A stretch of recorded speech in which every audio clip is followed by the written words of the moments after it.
적립식 투자는 쓰레기 같은 전략입니다. 이건 실제로 매일 가격 상관없이 최근 1년 동안 적립식 투자를 했을 경우입니다. 하지만 같은 기간 정말 간단한 지식을 활용해 적립식 매수를 한 경우와 비교하면 이렇습니다. 총 진입 금액은 훨씬 작은데 수익금은 더 높고 수익률 또한 훨씬 높습니다. 주가가 오르든 내리든 상관없이 무작정 적립식 매수를 한다. 이건 절대 좋은 투자가 아닙니다.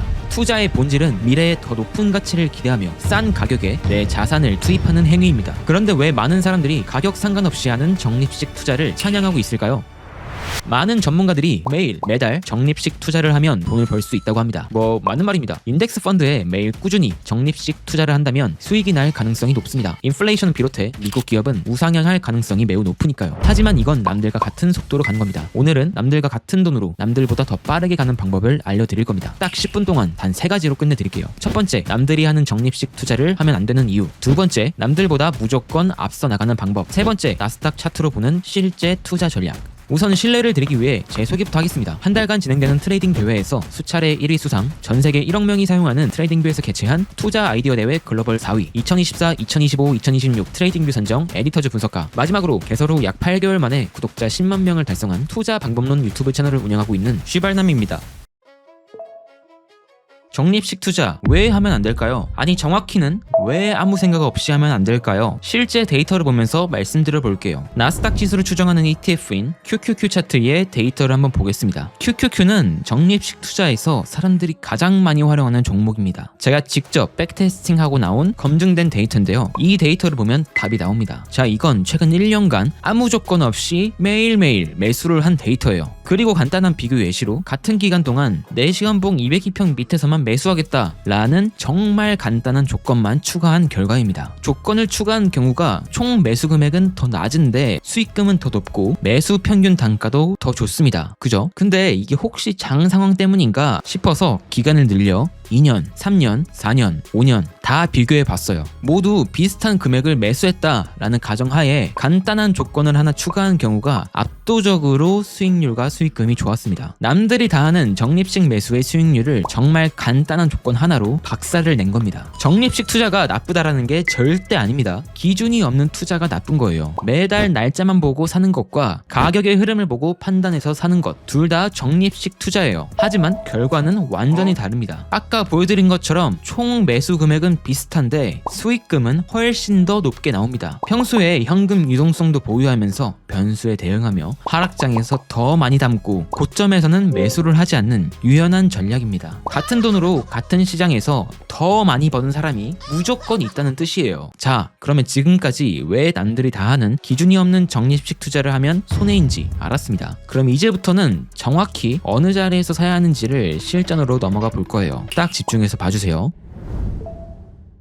이제부터는 대체 어떤 기준을 가지고 적립식 투자를 해야 하는지 알아보겠습니다. 핵심은 딱 하나입니다. 남들과 다르게 행동하기. 다들 남들과 다르게는 하려고 합니다. 근데 어떻게 다르게 해야 하는지는 그 누구도 아무도 알려주지 않아요. 근데 지금부터 제가 그 기준을 알려드릴게요. 남들이 손절할 때 진입. 이 시장의 불변의 진리인 공포에 살아라는 전략이에요. 대체 왜 이게 가능한지부터 이해해야 됩니다. 주식시장은 장기적으로 우상향합니다. 파이가 계속해서 커지는 구조예요. 왜? 기업이 성장하니까요. 그런데 왜 대부분의 개인 투자자는 이 우상향하는 시장에서도 제대로 못 벌까요? 이유는 정말 많지만 대부분은 매수하는 타이밍 때문이에요. 비쌀 때 사고 쌀 때 팝니다. 시장이 오르고 있을 때는 신나서 삽니다. 뉴스에서 주식 얘기가 나오고 주변 사람들이 돈 벌었다는 얘기가 들릴 때 그때 가장 많이 사고 싶어집니다. 반대로 시장이 빠지기 시작하면 무서워서 팝니다. 뉴스에는 연일 폭락 얘기고 커뮤니티엔 더 빠진다, 지옥 간다 라는 글이 넘쳐납니다. 그때 대부분 겁에 질려서 손이 먼저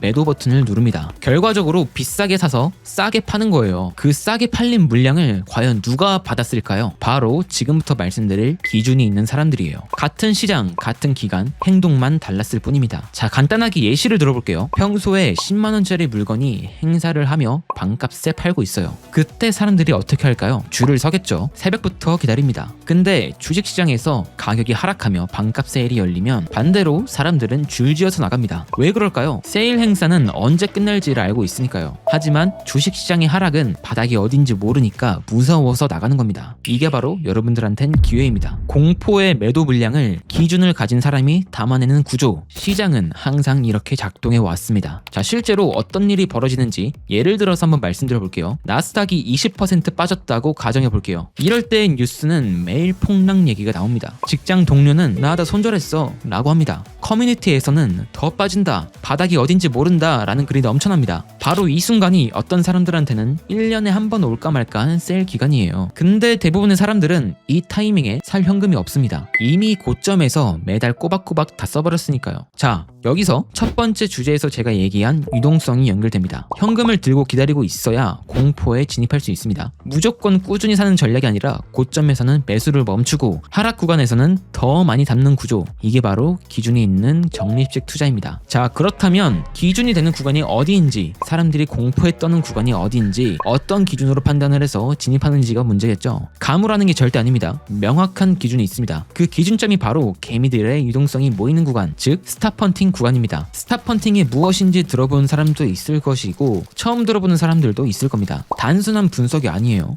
시장 참여자들의 심리가 압축된 곳입니다. 쉽게 말하면 개미들이 손절하는 자리가 곧 세력의 매수 자리입니다. 우리는 이제부터 그 자리에서 함께 살 거예요. 남들이 눈물을 머금고 손절을 할 때 매수를 할 겁니다. 물론 모든 스탑헌팅 구간에서 무조건 반등하는 건 절대 아닙니다. 그래서 분할 매수가 필요한 거고, 그거를 다음 주제 파트에서 설명드릴 거예요. 혹시 아직도 이해가 안 가신다면 이 영상을 보시면 훨씬 이해가 잘 되실 겁니다. Is there something called stop hunting that takes place in the trading world? It's always looked upon as negative, certainly at the retail trader level. Institutional traders are taught from their first day that they buy good levels or they don't buy at all. Now, most traders will put their stop loss a tick under the last low, and they will invariably put their stop loss at exactly where the institutional orders are. I think that institutional traders are just doing what institutional traders do, putting their entry points at very good levels. I don't think that anybody looks at where the stops are, but they will say to themselves, well, we know pretty sure that most of the stops will all be crowded around this obvious level, so they will bid the market at that particular level. All you need is one person to chicken out, and the markets are going to go where the bids are, and all those people will be taken out. And then you write down on a piece of paper where you were going to buy and where you're going to put your stop loss. Don't buy it, but put an order in to buy it at where you're going to put your stop loss, and then just watch how many times the market goes to your order. Okay, markets will go to the obvious stops most of the time. The institutional traders will use Fibonacci levels, they will use trend lines, they'll use simple horizontal support and resistance levels to actually look for confluences to try and place their orders. Nothing clever. 해당 내용의 영상을 요약하자면 이렇습니다. 개인 투자자들의 손절 자리는 뻔하고 세력들은 그 자리를 이용한다. 개미들을 털어내는 자리는 높은 확률로 매우 좋은 가격대의 진입점이다. 손절을 걸어두려고 했던 뻔한 자리에서 오히려 매수를 해봐라. 대부분 그 자리까지 가격이 도달할 것이다. 기관들도 기술적 분석을 활용한다. 자, 그러면 이제부터 실제 투자에서 이걸 어떻게 활용하는지, 기술적 분석이 차트에서 과연 어떤 식으로 작동하는지 실제 나스닥 차트로 보여드릴게요. 자, 우선 분석을 하기 전에 나스닥에 투자할 때 가장 명심해야 되는 것이 있습니다. 나스닥의 하락에는 베팅하지 마라. 나스닥은 다들 아시다시피 우상향을 할 수밖에 없는 구조입니다. 전 세계의 자금들이 가장 많이 모이는 곳이며 그만큼 매수세가 많은 시장이에요. 하락하면 득달같이 매수하려는 사람들이 많다는 뜻이에요. 그렇기 때문에 이런 시장에서 하락에 베팅한다는 짓은 자살 행위와 다름이 없습니다. 그래서 나스닥에서의 투자 전략은 항상 매수 위주로 생각을 해야 됩니다. 지금부터 제가 말씀드리는 내용은 올라가니까 나도 따라 사야지, 내려가서 무서우니까 팔아야지 같은 흔히 남들이 하는 투자 방법이 아닙니다. 그들보다 앞서 나갈 수 있는 방법이에요. 우선 나스닥 차트를 보겠습니다. 월봉 차트부터 분석하면서 천천히 내려올 거예요. 이런 분석을 탑다운 형식의 분석이라고 합니다. 먼저 큰 분석부터 한 후에 작은 분석까지 하는 방식이에요. 자, 우선 가장 눈에 띄는 건 고점과 고점을 이은 고점 트렌드 라인이에요. 원래 기술적 분석에선 이런 고점 트렌드 라인은 저항으로 작용합니다. 닿으면 매도 물량이 나오는 구조물이라고 생각하시면 돼요. 하지만 여러 호재가 겹치면서 변수를 창출했고 이 고점 트렌드 라인을 위로 돌파했어요. 여기에서 중요한 이론이 하나 나옵니다. SR 플립이라는 이론이에요. 풀어서 말하면 지지와 저항이 바뀐다 라는 이론인데 차트의 고유 성질이라고 보시면 돼요. 이런 고점 트렌드 라인은 본래 저항으로 작용한다고 했죠. 하지만 뚫리고 난 이후에는 지지 구간으로 바뀝니다. 저항과 지지가 바뀐 거예요. 그리고 그 현상을 바로 지금 차트에서 볼 수 있습니다. 낮은 타임프레임에서 확인하면 더 명확히 체크할 수 있어요. 닿고 나서 곧장 반등이 나오는 모습이죠. 정말 중요한 포인트입니다. 차트를 배울 때 가장 중요한 핵심 내용인데 어디에서도 이 내용을 알려주지 않아요. 그러니까 지금 이 영상을 여기까지 보고 계신 분들은 꼭 이 이 내용 흡수하고 가시면 좋겠습니다. 여튼 나스닥은 월봉으로 봤을 땐 지지 구간을 잘 밟고 상승 중이라고 보시면 됩니다. 추가적으로 월봉 단위에서 하나 더 말씀드릴 게 있는데요. 최근에 이 하락 이후에 상승하는 움직임을 보면 이 하락한 캔들 있죠? 이 하락한 캔들의 몸통, 그러니까 뚱뚱한 부분 있죠? 이 뚱뚱한 부분을 그 다음 캔들인 상승하는 캔들이 전부 다 감쌌습니다. 그쵸? 우리는 이런 형태를 상승 장악형 캔들 혹은 오더블럭이라고 부릅니다. 이런 캔들의 형태는 정말 중요해요. 가격이 떨어질 때 세력이 매수했다는 신호라고 생각하시면 됩니다. 그리고 이 구조물에서 가장 중요한 부분은 감싸진 캔들의 몸통이에요. 이 몸통 구간은 가격이 추후에 하락을 해서 닿았을 때 큰 매수세가 나오는 구간으로 작용을 합니다. 그래서 지지 구간이라고 생각하시면 돼요. 그래서 차트에 이렇게 녹색으로 표기를 해둘게요. 그리고 또 중요한 내용이 하나 있어요.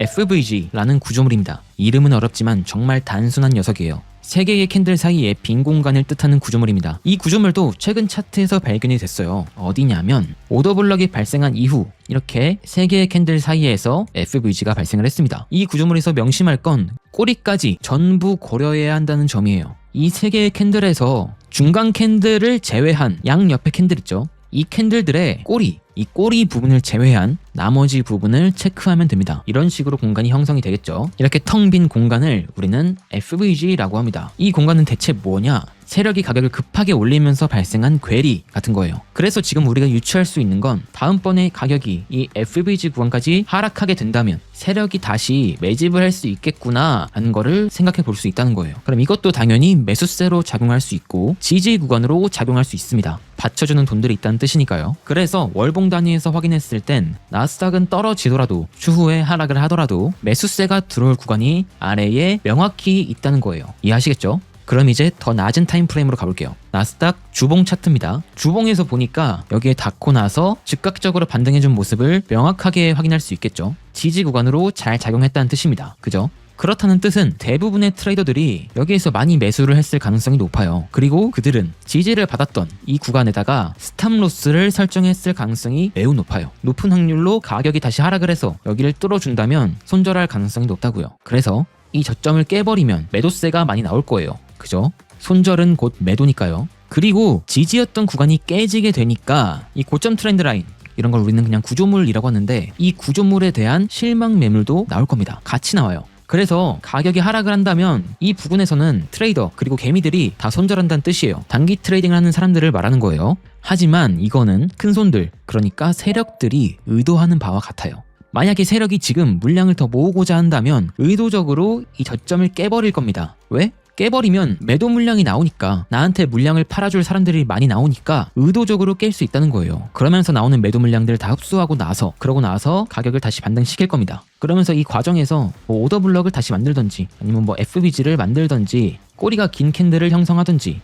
이런 구조물들이 힌트를 줄 겁니다. 다들 흔히 알고 있는 매집 캔들, 패턴 등이 나온다는 뜻이에요. 하지만 만약 의도가 이게 아니었다면 더 내려갈 겁니다. 그러면서 아까 우리가 구해뒀던 이 FVG 구간과 오더블럭 구간까지 내려올 거예요. 그러면 여기까지 내려왔을 땐 다시 큰 손들이 매집을 시작할 거예요. 정확히 어디에서 매집할지는 우리가 모릅니다. 하지만 평균값은 구할 수 있겠죠. FVG의 중간값 그리고 오더블럭의 중간값 딱 이 구간들이 우리가 생각할 수 있는 매집가의 평균이에요. 그러면 이렇게 표기를 해두고 내려오길 기다리는 겁니다. 그냥 자리를 기다리는 거예요. 하락할 때를 대비해서. 근데 여기에서 신기한 점이 하나 있어요. 이 FVG의 중간값을 옆으로 늘려보니까 직전 고점 있죠. 직전 고점들에 딱 닿아 있어요. 여러분, 아까 제가 이런 고점들에선 뭐가 나온다고 했죠? SR 플립 현상이 발생한다고요. 지지와 저항이 바뀌는 현상이 발생하는 거예요. 그 와중에 FVG의 중간값까지 포함되어 있습니다. 그럼 뭐겠어요? 가격이 하락을 하면 매수세가 들어온다고요. 가격이 반등해줄 가능성이 높다는 뜻입니다. 이해되셨죠? 가격이 하락할 때는 복잡한 요소들이 굉장히 많이 결합돼서 빠집니다. 하지만 이런 구조물들에선 대부분이 매수를 하려고 해요. 왜? 가격적인 메리트가 있으니까. 그래서 이런 구간에선 분할 매수를 하기 굉장히 좋아요. 반등할 가능성이 높으니까. 그리고 이런 흐름대로, 이런 분석대로 현 시점에서 차트를 보면 남들이 여기에서 손절을 할 때 오히려 밑에서 더 싸게 매집할 수 있는 이런 전략들을 짤 수가 있는 겁니다. 남들보다 앞서 나가는 거예요. 자, 근데 여기까진 좋아요. 좋은데 최악의 상황이 또 있습니다. 여기에서 발생할 수 있는 최악의 상황이 뭘까요? 바로 이 저점도 깨버리는 하락이 나온다는 것입니다. 이런 상황이 최악의 상황이에요. 하지만 이런 하락이 나오면 오히려 기분이 좋아야 됩니다. 왜? 매수를 더 할 수 있으니까, 비중을 더 담을 수 있으니까 오히려 기분이 좋아야 돼요.